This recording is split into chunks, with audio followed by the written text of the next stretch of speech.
दिल्ली उच्च न्यायालय ने सरकारी स्कूलों में दाखिला लेने वाले छात्रों के लिए पाठ्य पुस्तकों और यूनिफॉर्म की कमी होने पर राज्य सरकार को फटकार लगाई है। दिल्ली उच्च न्यायालय ने शुक्रवार को मुख्यमंत्री पद से इस्तीफा नहीं देने पर अरविंद केजरीवाल को फटकार लगाई।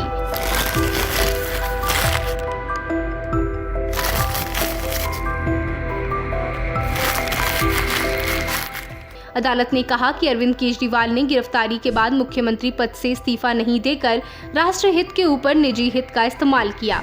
अदालत ने दिल्ली में आपके नेतृत्व वाली दिल्ली सरकार पर निशाना साधते हुए कहा कि पार्टी को सिर्फ सत्ता में दिलचस्पी है। बता दें, अरविंद केजरीवाल को प्रवर्तन निदेशालय यानी ईडी ने दिल्ली शराब नीति मामले में पिछले महीने गिरफ्तार किया था। अदालत ने सरकारी स्कूलों में दाखिला लेने वाले छात्रों के लिए पाठ्य पुस्तकों और यूनिफॉर्म की अनुपलब्धता पर दिल्ली सरकार को फटकार लगाई।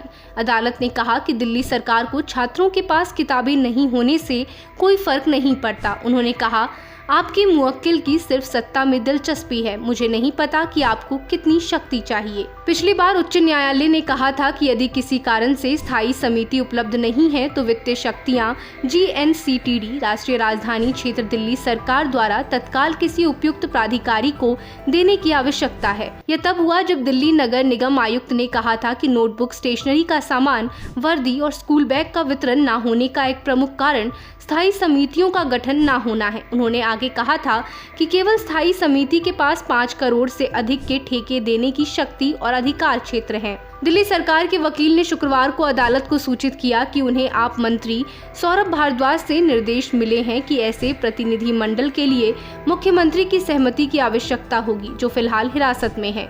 इस पर अदालत ने कहा, यह आपकी पसंद है कि आप कहें कि मुख्यमंत्री के हिरासत में होने के बावजूद सरकार बनी रहेगी। आप हमें इस रास्ते पर जाने के लिए मजबूर कर रहे हैं जिस पर हम नहीं जाना चाहते थे। अदालत ने यह भी टिप्पणी की कि शहरी विकास मंत्री सौरभ भारद्वाज ने छात्रों की दुर्दशा पर आंखें मूंद ली है और घड़ियाली आंसू बहा रहे हैं।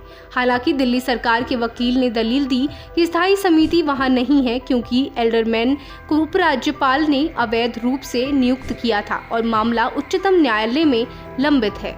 इस मामले पर आप क्या सोचते हैं? अपने विचार कमेंट बॉक्स में बताएं। Bureau report 1 minute news.